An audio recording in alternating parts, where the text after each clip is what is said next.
निर्णय महंगाई भत्ता और महंगाई राहत को लेकर है। महंगाई भत्ता और महंगाई राहत की दरों का निर्धारण all India consumer price index for industrial workers में वृद्धि के आधार पर तथा एक स्वीकृत फॉर्मूला के अनुसार किया जाता है। इस वर्ष जुलाई में कर्मचारियों के डीए की 3 बकाया किश्तें हैं उसकी बहाली को अनुमोदित किया गया था और डीए की दर को 17% से बढ़ाकर 28% किया गया था। आज इस क्रम में जो निर्णय लिया गया है कि केंद्र सरकार के कर्मचारियों को 1 जुलाई 2021 से देय महंगाई भत्ता और जो पेंशनर्स हैं उनको महंगाई राहत में 3% की वृद्धि करते हुए इसे वर्तमान 28% से बढ़ाकर 31% किया गया है। इससे जहां एक और 47,14,000 सरकारी केंद्र सरकार के कर्मचारियों को 47,14,000 केंद्र सरकार के कर्मचारियों को और 68,62,000 पेंशनर्स लाभान्वित होंगे। इस पर कुल खर्चा प्रतिवर्ष 9,488.74 करोड़ रुपये आएगा। ये निर्णय आज किया गया है। इससे हमारे लाखों कर्मचारियों को और पेंशनर्स को लाभ मिलेगा। धन्यवाद। Thank you, sir. We will now take questions based on cabinet briefing only. Number 58. Sir, cabinet में इस 2 फैसले के अलावा क्या वैक्सीनेशन 100 करोड़ की संख्या पार करने के मुद्दे पर भी कोई चर्चा हुई? मुझे लगता है पूरे देश में ही आज चर्चा है, क्योंकि दुनिया में भारत ने वो मुकाम हासिल किया है। देखिए, बड़े बड़े देश, विकसित देशों में भी जिस तरह से वैक्सीनेशन को लेकर ड्राइव शुरू की गई, लेकिन भारत जिस मुकाम पर पहुंचा है, 100 करोड़ नंबर अपने आप में बहुत कुछ कहता है कि चाहे बर्फीले पहाड़ों को पार करके जाकर, नदियों को पार करके, दुर्गम क्षेत्रों में, पिछड़े क्षेत्रों में जाकर जिस तरह से वैक्सीनेशन ड्राइव को हमारे डॉक्टर्स ने, लैब टेक्नीशियंस ने, नर्सेज ने, पैरामेडिकल स्टाफ ने और इससे मुहिम से जुड़े हुए लोगों ने जन जन तक पहुंचाने का काम किया है, वो अपने आप में एक बहुत बड़ी उपलब्धि है। और दुनिया आज भारत की ओर देख रही है कि 100 करोड़ का आंकड़ा पाना एक बहुत बड़ी उपलब्धि है।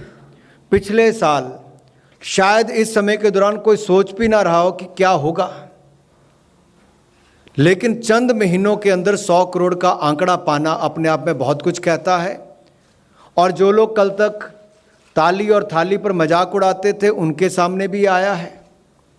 जो लोग कल तक भारत की वैक्सीन के ऊपर प्रश्न खड़ा करते थे, उनके लिए भी जवाब है कि हिंदुस्तान की जनता ने अपने वैज्ञानिकों पर, मेक इन इंडिया पर विश्वास भी किया और वैक्सीन ने भारत के करोड़ों लोगों की जान बचाने का काम भी किया है।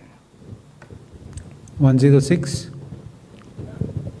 Sir, can you just repeat, like, from when will the DNS allowance be effective and what is the annual cost on the government for this increase? The annual cost to the government will be 9,488 crores, and there is an increase of 3%. And if you look at the last increase, that was increased from 17 to 28%. Now it has further increased by 3% from 28% to 31%.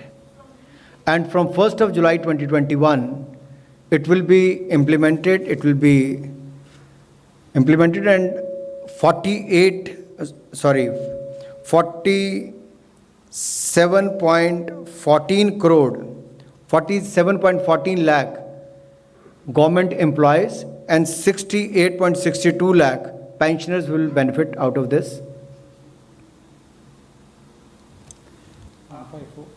154.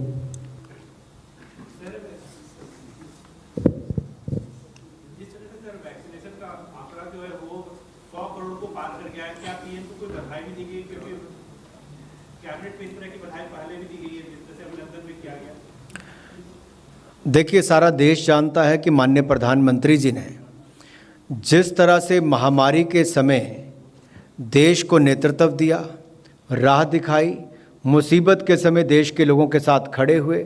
80 crore लोगों को 15 महीने तक 5 kilo गेहूं या चावल और 1 kilo दाल देने का काम किया।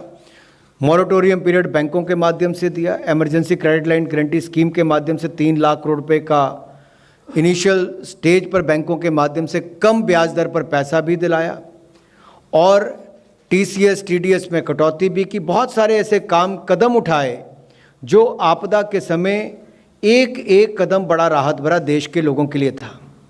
लेकिन वैक्सीनेशन उसमें एक ऐसा बड़ा कदम है जिसने सही मायने में आम आदमी को बहुत बड़ी राहत दी है। किसी व्यक्ति को अपनी जेब से कोई पैसा नहीं खर्च करना पड़ा।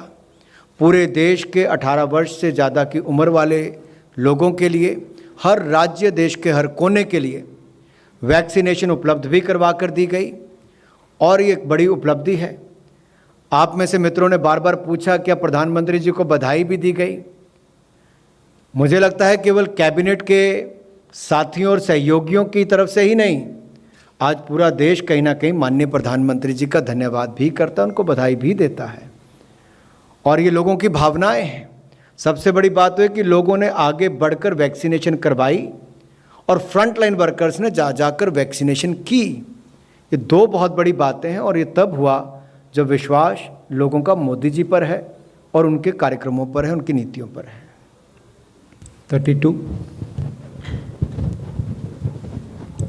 हेलो अनुराग जी, जहाँ जहाँ जिन जिन देशों ने 75% से ज़्यादा वैक्सीनेशन कर लिया है वहाँ पर मास्क की अनिवार्यता को स्वैच्छिक में चेंज किया गया है क्योंकि हर्ड इम्यूनिटी आ जाती है। क्या भारत में भी कुछ ऐसा कदम उठाया जाएगा, क्योंकि अभी भी सड़कों पर लोगों का हरासमेंट इसी हो रहा है? देखिए, कोविड के टाइम पर जैसे जैसे समय बीतता गया निर्णय अलग अलग लिए गए और कहीं ना कहीं जो कोविड प्रोटोकॉल है उसने एक बहुत बड़ी भूमिका निभाई है।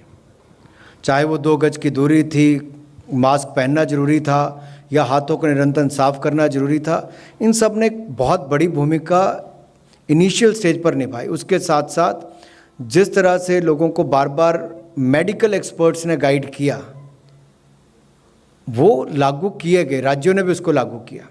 और जब ये समय लगेगा देश में कि अब मास्क पहनने की ज़रूरत नहीं है, तब मुझे लगता है एक्सपर्ट्स आपको कहेंगे, लेकिन जब तक नहीं कहते आप भी मास्क पहन के रखें और बाकी भी पहन के रखें। आपने उतरवाया। Thank you, friends. If there are no further questions, you. we'll close the press conference now. Thank you very much. Thank you, sir. बड़ी खबर, केंद्रीय कर्मचारियों और पेंशन धारकों के लिए गुड न्यूज। महंगाई भत्ते में 3% बढ़ोतरी को कैबिनेट ने मंजूरी दे दी है।